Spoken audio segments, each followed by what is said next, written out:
After 30 years in WWE, the greatest character in pro wrestling steps away and does his final farewell. This is your Survivor Series review.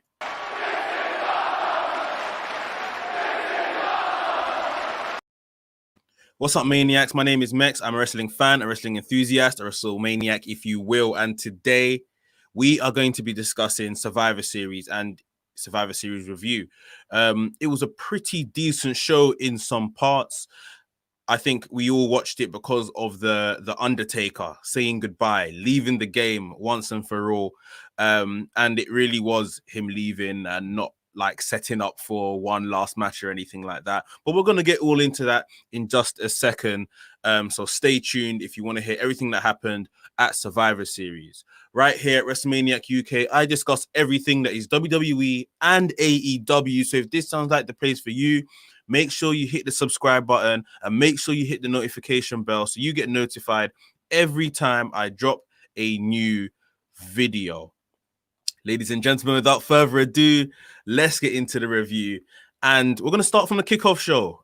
We had a dual branded battle royal. No stakes, which I guess kind of makes this match a bit pointless from the jump, but no stakes at all. This was just like everyone else that didn't have a singles match, or everyone else that didn't make the Survivor Series traditional matches, the 5-on-5s, jump in a battle royal. I don't mind it at the end of the day. Like, I'm all about giving everyone an opportunity, giving everyone a time to shine. But it was a bit pointless in a lot of parts.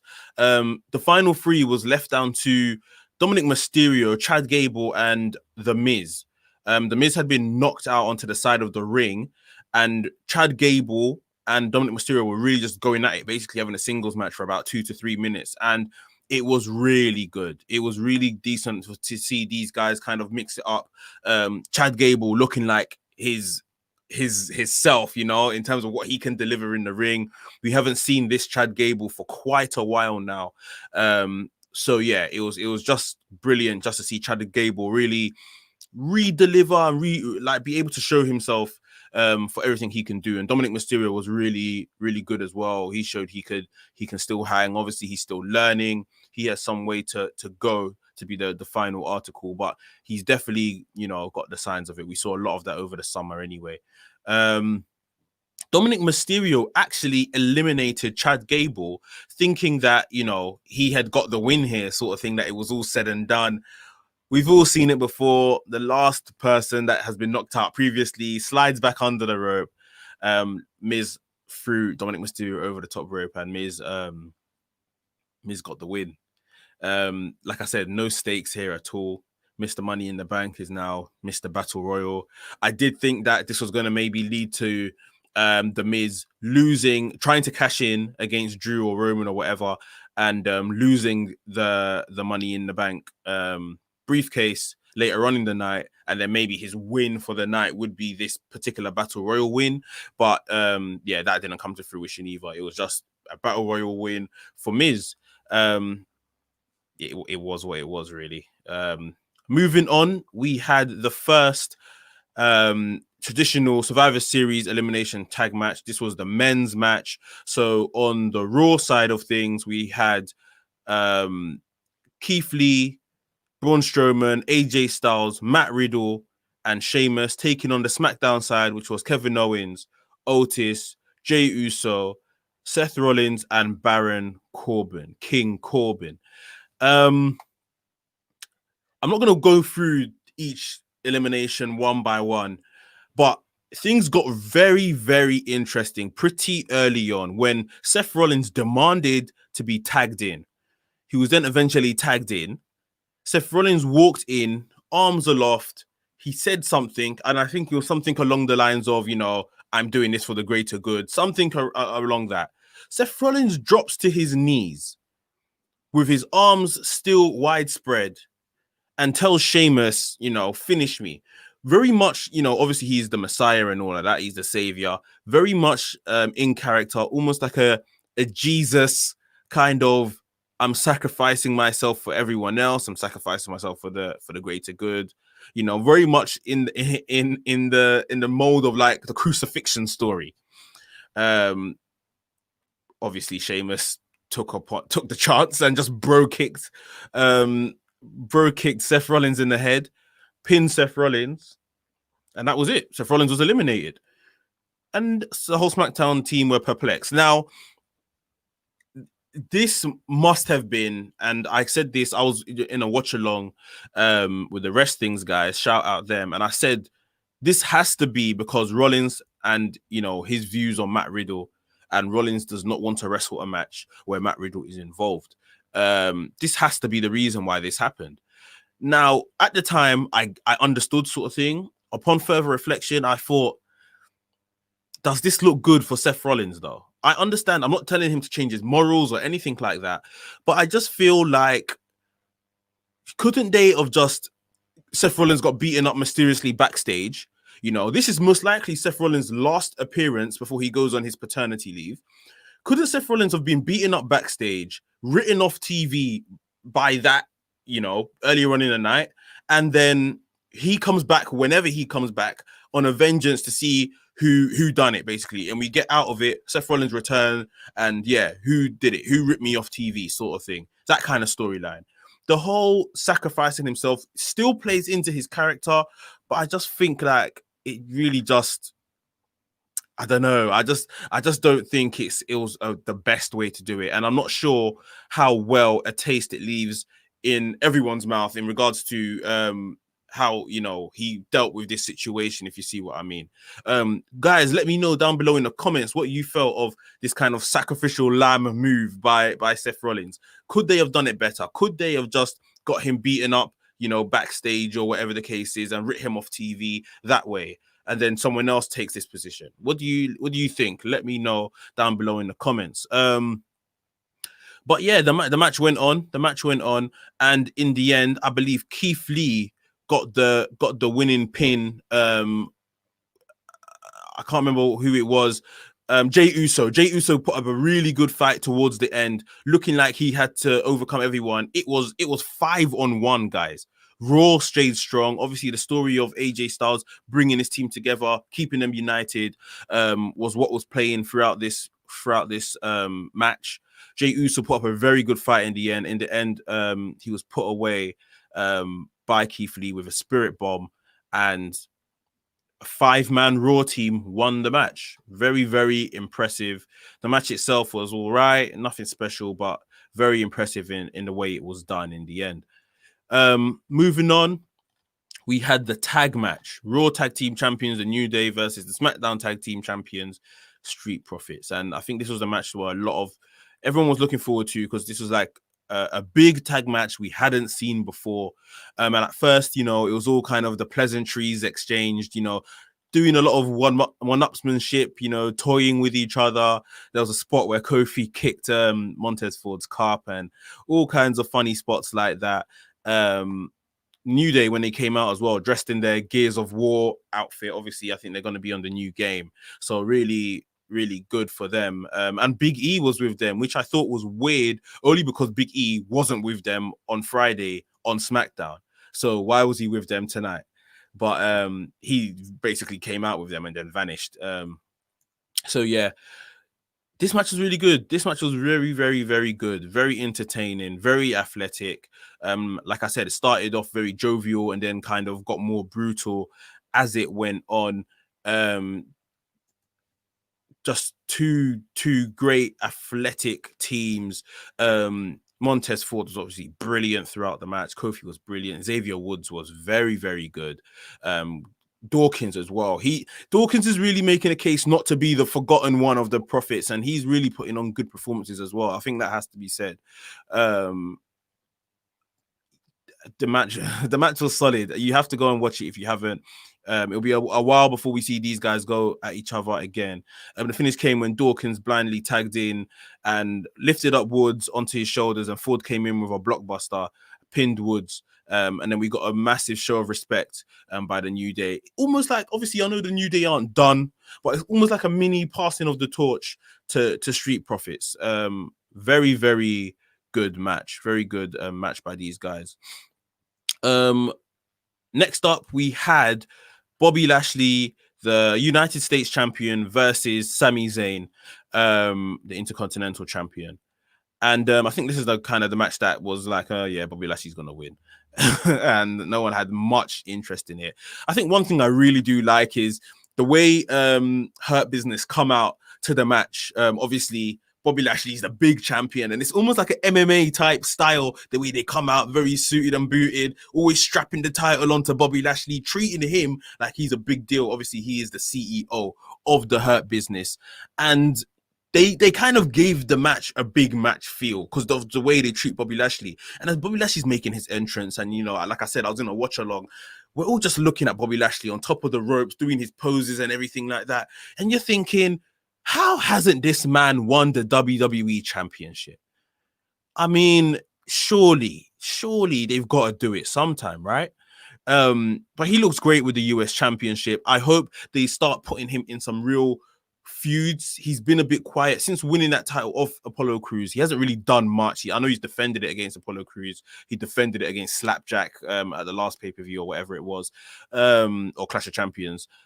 He needs to be given some real feuds, or just keep feeding him guys that he can just, you know, keep beating. Like, that is who Bobby Lashley is. This particular match against Sami Zayn was pretty much a squash match, but it was done in a really decent way. Obviously, Sami Zayn is the conspiracy guy. You know, he's trying to always think, no, everything's against me. You guys against me. This person's involved. This person's involved. And that's pretty much how the match ended. Where Sami Zayn was then put in a hurt lock and then tapped out. Bobby Lashley gets the win here. Remained looking strong. Hurt Business looking good on the night. And yeah, like I said, I just want to see Bobby Lashley in some real meaningful feuds going forward now, or just give him a new opponent for every pay-per-view, every month, like an open challenge, like, because that's who he is. He's a fighter, you know. He's been to MMA. He's a fighter now. Like, he's more than just a wrestler. And you're treating him like a fighter, like I said, with the entrances and the style of how MVP and the other guys in Hurt Business are really just grouping around him. Like, he's the big deal. So let's make him feel like more of a big deal. Right, guys, before we get onto the last few matches and, of course, the Undertaker segment, if you're enjoying today's review, please make sure you smash the like button. Give us the thumbs up. It's thoroughly appreciated right here at WrestleManiac UK. And it does loads for the channel, so I thoroughly appreciate it if you smash the like button, if you're watching live, or if you're going to watch this back. Thank you very, very much. Next up, Raw Women's Championship.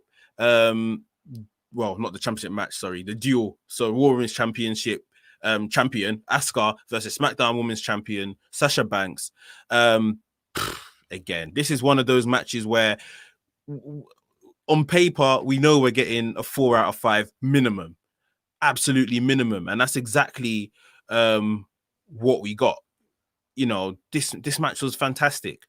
It was absolutely fantastic, and I think it was absolutely vital for Sasha Banks to show that, you know, I'm more than the person that you met come the summer when I was Raw Women's Champion and you beat me for it. You know, I'm a solid champion, and I can defend my title now. And this match, obviously the title wasn't on the line, but Asuka was someone that she had trouble against in the past, and this match was very, very good. It took a series of pinfall attempts from both sides, Asuka and Sasha Banks, before eventually Sasha Banks actually got the win here. Asuka looked completely perplexed, like, you know, I wasn't meant to lose today, sort of thing. But Sasha Banks was fantastic throughout the match. So was Asuka. And like we said, Sasha Banks needed the big win here tonight. She's gonna go back to SmackDown. She's pretty much playing this tweener character now. I would say, of she's the boss, you know, so she's not a face, definitely, because she's kind of arrogant and stuff, but she knows her character very, very well. She's going to go back on SmackDown in my prediction, and she's going to absolutely deal with Carmella. Obviously, Carmella's been attacking her in recent weeks. Sasha Banks hasn't bit back yet. Yeah, whenever we're getting Carmella versus Sasha Banks is going to finish her. Sasha Banks is going to finish her 100%. But yeah, very, very good match. Probably match of the night. Right, moving on. We have the women's traditional tag team elimination match. So on Team Raw was Peyton Royce, Lacey Evans, Lana, and the tag team champions Nia Jax and Shayna Baszler. On Team SmackDown, it was Bayley, Natalia, Liv Morgan, Ruby Riott, and Bianca Belair. So I think we all knew we're gonna see something special from Lana tonight. She tagged herself in early to the match and had a bit of a flurry and stuff until she was completely lambasted by Nia Jax. She said, "Get out the ring." Shayna Baszler obviously pointing and directing traffic and that. Get out the ring. She told her to stand on the stairs, so it was a bit away from the tag ropes and the apron, and stay there for the rest of the match. You're not involved. We don't need you. And again, like I've mentioned this before, but I just don't really feel comfortable with this whole bullying angle, because this is what it is. Especially because WWE are so big on the anti-bullying stuff. Especially because I haven't watched this yet, but I saw snippets of the Chronicle of Lana on Twitter. She's crying because she gets bullied and people don't like her and stuff like that. I don't know why they continue to do this. It doesn't sit well with me. I hope this is the end of it anyway. So Lana stood there for the rest of the match. My particular performer of this match was Bianca Belair. She was absolutely brilliant. A big showcase for Bianca Belair and what she can do. To the point where she came in. There's a point in the match she gorilla pressed Peyton Royce and then done the snake eyes move, so dropped her on the top turnbuckle. She came out, and then obviously the match continued, and there was a few eliminations until we were left with on the Raw team, Lana, Nia Jax, Shayna Baszler, and then we were left with Bianca Belair on the SmackDown team. And Shayna Baszler got disqualified because she had Bianca Belair in the Kirifuda. It's a Kirifuda clutch, the headlock kind of maneuver. Bianca Belair had made it to the rope but had passed out. She was still in the lock, and Shayna Baszler wouldn't let go, so Shayna Baszler was disqualified. Bianca Belair continued to have a one-on-one with Nia Jax, and that got really nasty, and they left the ring area and all sorts of thing, to the point where Bianca Belair basically threw Nia Jax over the barricade. Referee was doing his count. Bianca Belair didn't get back into the ring by the count of 10. Bianca Belair and Nia Jax were counted out. SmackDown have run out of people. Raw are left with one, and it was Lana. So Lana gets the win here. I think it was a very kind of poor finish. If they wanted to make Lana the sole survivor and give her a big babyface push, I think they could have done it in a certain way. At the same time, I guess they kind of booked themselves into a corner because they wanted Bianca Belair to look strong, and they probably weren't going to have Lana go over Bianca Belair. So maybe Bianca Belair should have been disqualified or counted out earlier on in the match. It was a bit of a mess because Bianca Belair looked like a star but didn't win. Lana won without doing anything. Yeah, I mean, this is what happens when you want to protect people. You don't want people to lose and all this kind of stuff. You're trying to tell a story at the same time. But yeah, I think till that point, this was a stronger match. This was a better than the men's traditional match, in my opinion. So yeah.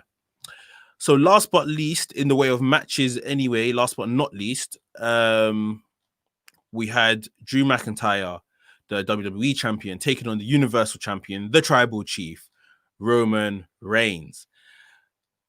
Another great match. I mean, it has to be said, this match did kind of start slowly, but I think so did Roman Reigns' Jey Uso matches as well, both of them. But in the end, since Roman came back, I'm trying to think of men's singles matches that have been better than some of the matches Roman's put on since he came back. I know the women, Bayley and Sasha and Asuka, and they've had phenomenal matches throughout the summer and stuff like that. But since Roman came back, I think he's been pretty much putting on some of the best singles men's matches in WWE this year. And like I say, this match started pretty slow. But when Roman got into the ascendancy and got into the swing of things, Roman was very, very good. They made Drew look very, very strong here, despite Roman still dominating. There's a lot of spears, Superman punch attempts, everything like that he kicked out of. At one point, Drew went through the commentator's table as well. Yeah, he looked very strong here. There was one point where Roman Reigns was getting ready for a Superman punch as he ran towards Drew.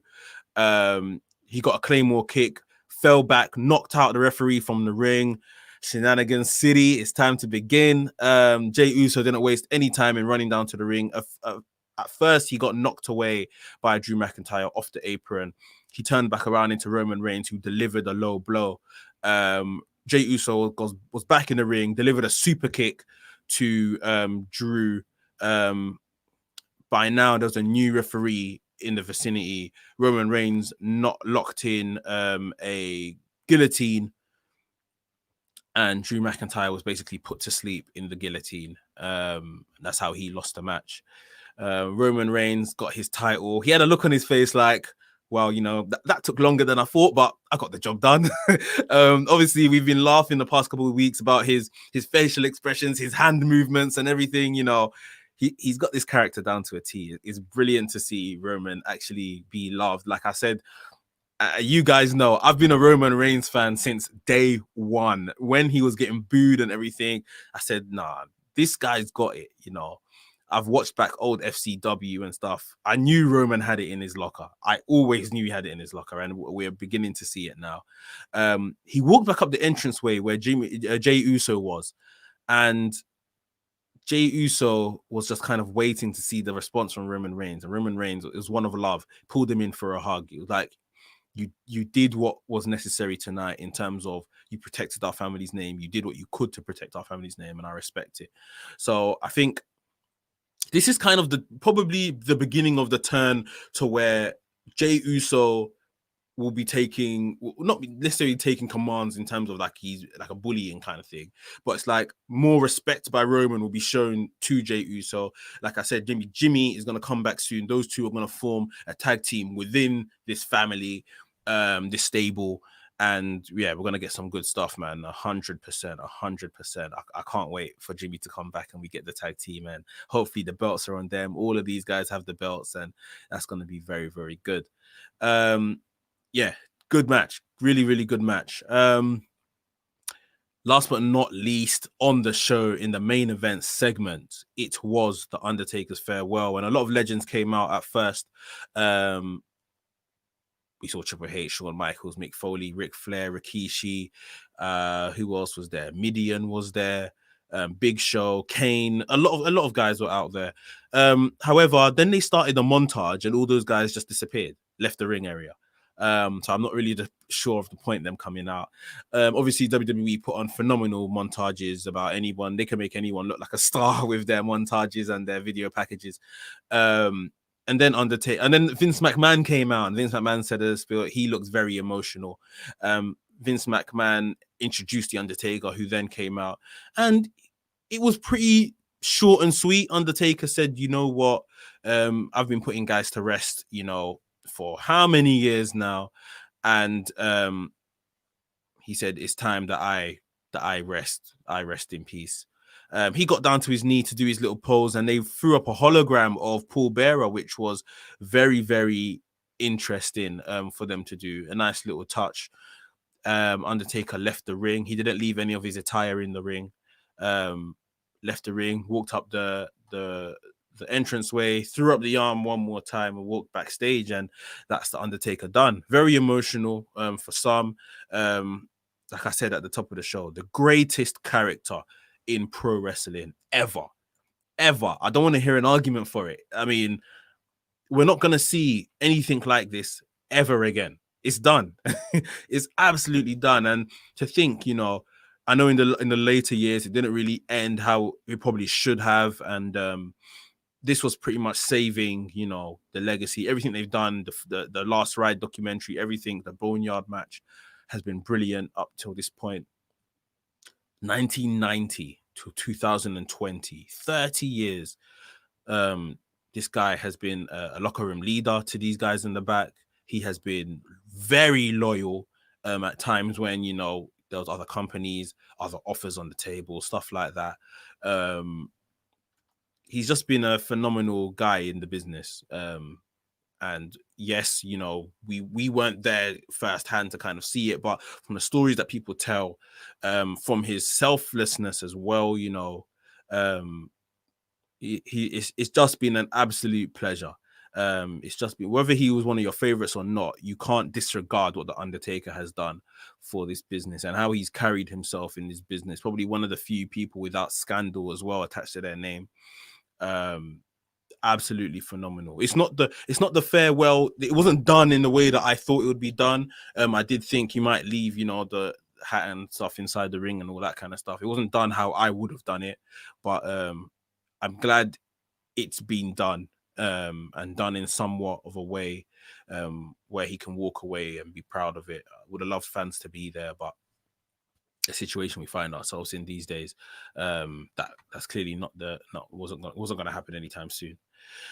But that is it. That is the Survivor Series review. That is the Undertaker's final farewell. I hope you guys enjoyed the show. I hope you guys enjoyed this show. And if you did, make sure you give us a thumbs up. Like I said earlier, it's thoroughly appreciated. And if you're new to this channel, welcome. Make sure you subscribe to the channel. Make sure you hit the notification bell so you get notified every time I drop a new video. And I've got some new videos coming soon. Completely new programming that hasn't been seen on this channel, which I think you guys are really, really going to enjoy. So you want to subscribe and you want to stick around right here at WrestleManiac UK. WrestleManiac UK signing out, and I'll see you